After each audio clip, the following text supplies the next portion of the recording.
નમસ્કાર, હું અરવિંદસિંહ જાડેજા, શહેર કોંગ્રેસ પ્રમુખ માંડવી શહેર।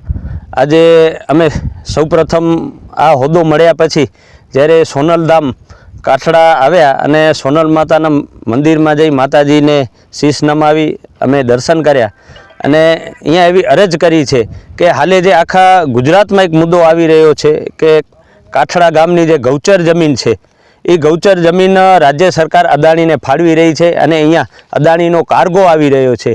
ત્યારે અમને કાઠડા ગામના વિવિધ સમાજના લોકો મળ્યા, અહીંયાના સરપંચ મળ્યા ને અહીંયાની એક જ ફરિયાદ છે કે જે લોકો ગાયોના નામે મતો લઈ અને અત્યારે સત્તામાં બેઠા છે, છેલ્લા 30 વર્ષથી જે લોકો સત્તામાં બેઠા છે, ભારતીય જનતા પાર્ટીના લોકો ગાયો માટે એક શબ્દ નથી ઉચ્ચારતા।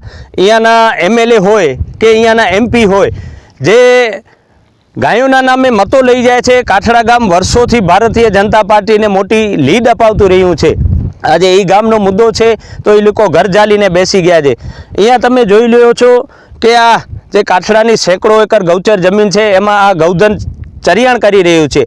એમાં ન માત્ર કાઠડા ગામ પણ શિરવા ગામ છે, ભારપર ગામ છે અને માંડવી શહેર છે, એની હજારો ગાયો છે એ આ ગૌચર ઉપર નિર્ભર છે। ત્યારે રાજ્ય સરકાર આ જમીન અદાણીને આપી રહી છે અને એમાં જો તો ગોલ્ફનો મેદાન બનશે, મોટી હોટલો બનશે। અહીંયા ભવિષ્યમાં કદાચ એ હોટલોમાં દારૂની પણ પરમિશન મળે, લોકો અહીંયા એન્જોય કરવા આવશે। એટલે એન્જોય કરવા માટે જ્યારે અદાણીને અને ઉદ્યોગપતિઓને આ જમીન ફાળવી દે છે અને એની અવેજીમાં અહીંયાથી 8-9 કિલોમીટર દૂર ગામ છે, ઉहाँ ગૌચર જમીન ફાળવી છે અને માંડવી શહેરની તો જે ગૌચર જમીન છે, માંડ 200 એકર જમીન ગૌચર બચી છે, એની અવેજીમાં ઠેઠ બાંભડાઈ એટલે અહીંયાથી 33 કિલોમીટર દૂર થાય, આવા જવામાં 66 કિલોમીટર થાય। તમે વિચારો કોઈ ગાય છે 66 કિલોમીટર એક દિવસમાં કઈ રીતે આવી જઈ અને હું આ પોતાનું પેટ ભરી શકે। આ માત્ર ગાયોના નામે, હિન્દુવાદના નામે મતો લઈ જાય છે અને પોતાના ઘર ભરવાનું કામ કરે છે, નથી ગાયોનું કામ કરતા, નથી હિન્દુ સમાજનું કામ કરતા। ત્યારે અમે હિન્દુ સમાજને પણ આહવાન કરીએ છીએ કે આપ આ લડતમાં જોડાઓ। કાઠડા ગામની અત્યારે જે ગૌચર બચાવવાની લડત છે એમાં અમે બિન રાજકીય રીતે ખુલ્લો ટેકો આપીએ છીએ અને જો આ ગામમાં એક પણ ઈંટ ચણતર ચરવાની અદાણી કંપની હશે કે સરકાર આવશે, એના માણસો આવવાની કોશિશ કરશે તો અમે છેલ્લા શ્વાસ સુધી લડત લડશું। જે તે વખતે ક્ષત્રિય સમાજનો ઇતિહાસ જુઓ તો ગાયો માટે, ગૌચર બચાવવા માટે પાળિયા ખોડ્યા છે અને જરૂર પડી તો અમે અહીંયા પણ લડત કરશું। લોહીનો એક ટીપો શરીરમાં હશે ત્યાં સુધી લડત કરશું, પણ આ ગૌચર જમીન અમે નહીં જવા દઈએ। એમાં કદાચ હાઈકોર્ટ નહીં ને સુપ્રીમ કોર્ટ સુધી જવું પડે ને સુપ્રીમ કોર્ટમાં કોઈ વિરોધનો ચુકાદો આવ્યો તો અમે છેલ્લા શ્વાસ સુધી, છેલ્લે તલવારો હથિયાર લઈને પણ આ ગૌચર બચાવવા અમે લડત કરશું। અને આ ભારતીય જનતા પાર્ટીના લોકોને કહે છે કે તમારામાં માનવતા બચી હોય, તમારામાં ધર્મ બચ્યો હોય તો આ ગૌચર બચાવવા તમે રાજ્ય સરકાર અને કેન્દ્ર સરકારમાં વિનંતી કરો। અને તમે જ્યારે ગાયોના નામે મત લઈ અને તમે લોકોને પ્રકૃતિ પ્રેમીની વાતો કરતા હો તો અહીંયા 5 તળાવ આવેલા છે, વર્ષો જૂના પાણીના તળાવ છે, અહીંયા બાળકો રમે છે, એનું મેદાન આવેલું છે અને ગાયો માટે નહીં પણ અહીંયા બે જંગલી જનાવર છે એ પણ આ જમીન ઉપર જ્યારે નિર્ભર હોય અને એ બધાનો તમે આ ગૌચર ખાઈ અને અદાણી કંપનીને તાયફા કરવા માટે આ તમે જ્યારે મેદાન આપો છો, આ જમીન આપો છો ત્યારે અમે વિરોધ કરીએ છીએ। અને કોંગ્રેસ પાર્ટી માંડવી શહેર અને તાલુકાની કોંગ્રેસ પાર્ટી આ કાઠડા ગામની સાથે છે અને અમે એના માટે જેલભરો આંદોલન પણ કરવાના છીએ અને છેલ્લા શ્વાસ સુધી અમે લડાઈ લડવાના છીએ। જય हिंद, जय माता। नमस्कार।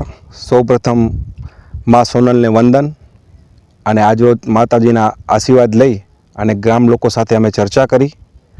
હું વલ્લભ વેલાણી, માંડવી તાલુકા કોંગ્રેસ પ્રમુખ, આજે કાઠડા ગામની મુલાકાત લીધી અને થોડાક સમયથી મુદ્દો ચાલી રહ્યો છે ગૌચર જમીન। ખરેખર માંડવીની અંદર 3000 થી 3100 પશુધન આવેલું છે ગાયોનું।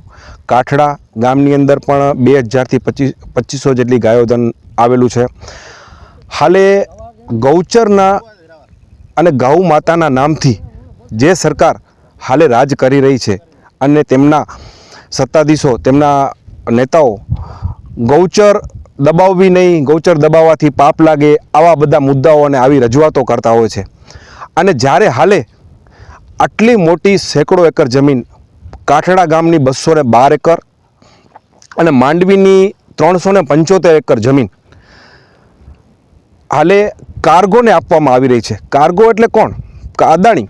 અદાણીને આપવામાં આવી રહી છે। જે જમીન અદાણીને આપવાથી અહીંયા આગળ 200 એકર અગાઉ પહેલાં જમીન અહીંયા આગળ ડિફેન્સ માટે અપાવેલી જ છે, જેની અંદર સ્ટ્રીપ છે, બધું છે. કદાચ ખૂટતી જમીન હોય, ડિફેન્સ માટે જરૂર હોય તો એ આપી શકે છે, પરંતુ ચરિયાણાની જે જમીન બચેલી છે તે જમીન ઉદ્યોગપતિઓને આપી ને હાલે જે સત્તાધીશો એને મૌન ધારીને બેઠા છે તે લોકોને હું અહીંયા આજથી કહેવા માગું છું કે આ જમીન ઉપર કદાચ કોર્ટે સરકારની ફેવરમાં ચુકાદો આપ્યો હશે, ભલે આપ્યો હોય તો અમે આગળ સુપ્રીમ સુધી જઈશું. તેમ છતાં પણ જો આ લોકો અને સરકાર સમજશે નહીં તો અમે તેની સામે આક્રોશથી અને જે કાંઈ બી પગલાં લેવા પડે કે જન આંદોલન કરવું પડે તે તમામ આંદોલનો અમે બિન રાજકીય રીતે કાઠડા ગામ સાથે જોડાયેલા છીએ. તેમજ આ ગૌચરની અંદર બાજુના સિરવા, મેરાવ, બારાપર, દુર્ગાપુર જેવા ગામોની પણ ગાયો અહીંયા આગળ ચરવા માટે આવે છે. હાલે આ જમીનો જે સરકારે પોતાના હસ્તગત કરી અને અન્ય જગ્યાએ જે જમીનો ફાળવવામાં આવેલ છે તે જગ્યા એવી છે કે જ્યાં ચારિયાણું ઉગી જ નથી શકતું.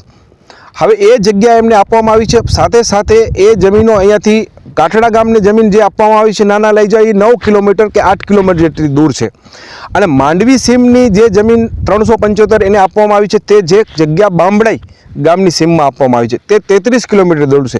એટલે ગાયોને અહીંયાથી 33 કિલોમીટર જવાનું ને રિટર્ન 33 કિલોમીટર 66 કિલોમીટર.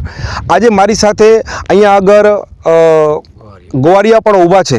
એમને અમે વાત કરી, એમને પૂછ્યું તો એમને કીધું કે ગાયોને કદાચ ચરાવવા જવાનું હોય તો 4 થી 5 કિલોમીટર બહુ જ થઈ જાય, એનાથી વિશેષ એ લોકો ચારિયાણામાં જઈ શકે નહીં.